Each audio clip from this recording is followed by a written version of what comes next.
I don't want to kill this business, and at this stage I feel like I have the last few years.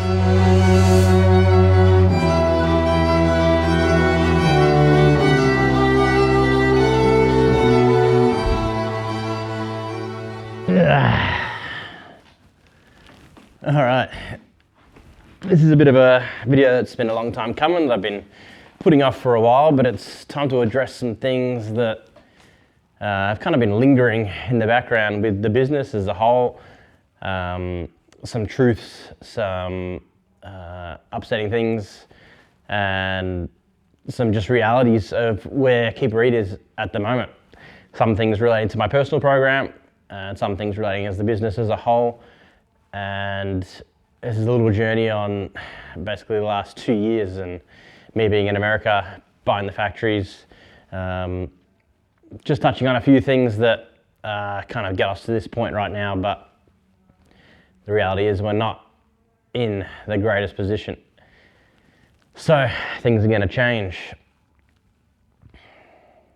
So may as well start with a little background of Keep Reet, what it is, what we do, what we're all about, how it started, and how it got to where we are now. So Keep Reet has been running for 6 years strong, I think 2019 when we started, and started with just wanting to run events, and that's where it began. It began with just trying to get some mates on track, and I ran a private day. I've been competing for, I think, around 9 years or something at that point. I've been driving for 15 years now, which either way, we started with events, and I just knew what I wanted. I've had Josh involved since day one, and yeah, we put on a really cool event. Fast track to when COVID came. I think I started renting one factory.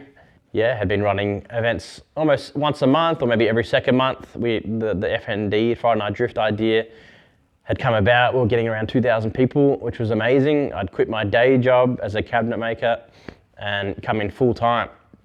And that was probably, I don't know, I think it's hard to say, maybe a year or 6 months before COVID hit. And that was a 2-year adventure, I'm pretty sure, being locked down. But the get through COVID plan and not going back on the tools was the car giveaways, which has obviously kicked off pretty strong, being one of the second after LMCT, if you know them, giving away the houses and whatnot. We stuck to our JDM roots. Whether it was a good idea, a bad idea, don't know. But here we are. So coming up till now, obviously got a pretty cool team. We had about 15 people coming up to LZ World Tour. And yeah, fast forward, the giveaways was up to smashing out one a week. We clicked our goal of giving away GTRs, and then 34 GTRs and NSXs and my F250. And I basically, when the LZ Tour came about and putting on a bunch of like quick employed staff and really trying to get that thing done, and then deciding, oh, let's buy a couple of factories. So huge achievement, getting these massive factories, moving out of the 4 factories that we were renting around the corner, basically. So that huge dive of having the funds to be able to buy these, and the huge deposit. It's like a 25% deposit or something, so about $500,000 we had to come up with at that point. Deck this place out, buy the hoists, paint the floors, all the signage and blah, blah, blah, and having all the staff. And things have just scaled up over the last 3 or 4 years, have been really consistent. And with that, also overheads were growing at an exponential rate. Tax bills were growing. Don't forget everything that's involved with the business. That a lot of people oversight with, how much we're going out, how much we're spending on marketing, all this sort of stuff is pretty wild. And yeah, it's kind of snowballs from there, but it's a lot. Then come to the time, it was basically a few months after LZ World Tour, we were pulling out our hair. We had a few losses for giveaways for the first time around that time. Weren't sure exactly what that meant, but realizing now it was a turn in the economy coming after. Basically what I see is the downfall of, or the response to COVID, of everyone spending a lot of money over that time, and then everyone started tightening up all the costs of living and everything else. Yeah, things like people don't have that disposable income, so a few of those things that we'd normally do seem to be really a struggle to make work. So coming into when we left for the States last year, it was, yeah, it's hard to say. I don't want to say I have any regrets, but that trip was extremely stressful. Having 3 kids on the road, traveling around the whole country, working on the car, still trying to manage the team. I had a few staff leave, so we had Adam and Jesse, which are two major parts of the business, leave at that time, trying to figure out, shuffle roles, having meetings with the accountant, figuring out what's going on. It was just completely up and down last year. And it was a weird feeling, like spending how much we were when we were away over the year. Seems a bit crazy, but I had the goal to push the brand and really give ourselves another avenue that we could grow in as a company. That, in hindsight, I think was potentially a bit of an oversight on my behalf, not realizing how long and that would take to really grow. Thought I'd give myself a quick head start with the car and all this and that, having the wagon over there, sending those two cars. Obviously got some amazing tensions, some cool ass videos, some massive collabs and things that I've done over there. Seen the whole country now. I know what it's all about. I got my license to Formula Drift, so there's a few ups there. And not to mention the team got it done here the whole time I was away. The team ran 26 events a year. Yes, we cut down on staff after LZ World Tour, but we got through the year. Then coming into this year, returning home, realizing pretty quickly that, all right, we're not in the greatest position. Caught up with the accountant and it looks like there's a few things that they have missed and a few bills that had not been paid and things that had just become outstanding. And just from the overflow of what we'd spent in the States, plus the business just not doing, just basically on an up-down, very level. Yeah, not gonna lie, we're in a fair bit of debt coming into this year. We're now obviously a few months in. I've had to make some calls. Some of those calls are, I will not be doing Formula Drift, unfortunately, this year. Donovan in the States has done a good job at getting the car probably about 3/4 of the way ready for the regs for Formula Drift. A lot of the partners that I hope to get on board, we've definitely got a few partners that did come on board that don't have the huge goal of, or deliverable I should say, of participating in Formula Drift, which we'll continue to work with some of the stuff we're doing in Oz. But really, I was hoping to get some really good partners that would basically help me cover that whole thing. But last year was majority self-funded. We do have a few sponsors, but overall, definitely not. Definitely not. So, coming into this year, I had to make the smart move, and it's a bit of a hit to the ego and the pride. But at the end of the day, I've got to do what makes sense for the business and for myself and my family and all that. And that second thing is downsizing, Keep It Reet. So at this point, I think we're already down to 8 staff. The most recent person that I unfortunately had to let go of or made redundant is TJ Tali, which a lot of you, I'm sure, while I was away, you saw his face on the giveaways and YouTube and done an amazing job. Have to give a huge shout out to TJ. Also the other guys, Adam and Jesse, they really were a major part of this business. But now it's time for myself to step up and really bring back those OG vibes, those OG factory vibes and what we were doing. So the second part of this downsizing is unfortunately selling one of the 2 factories here and seeing if we can make ends meet with just rolling off one factory, which I think is possible, especially with the smaller team. But the overheads are just so insane to be able to make all that back.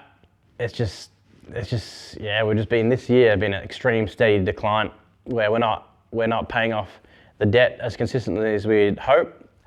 The giveaways are just oversaturated like crazy. I honestly really don't enjoy the giveaways, but I do enjoy bringing those cars in, cleaning them up and giving them to someone to win. I don't enjoy the social, I don't know how to put it, but everyone's so harsh online and they just think we're trying to do something dodgy, where realistically we're probably one of the most legit giveaway companies out there with how we pay all our staff, how we have a facility over our head, how we do our marketing. The caps that we say are legit. The winners we say are legit. We've had over 150 winners and $8 million worth of cars we've given away.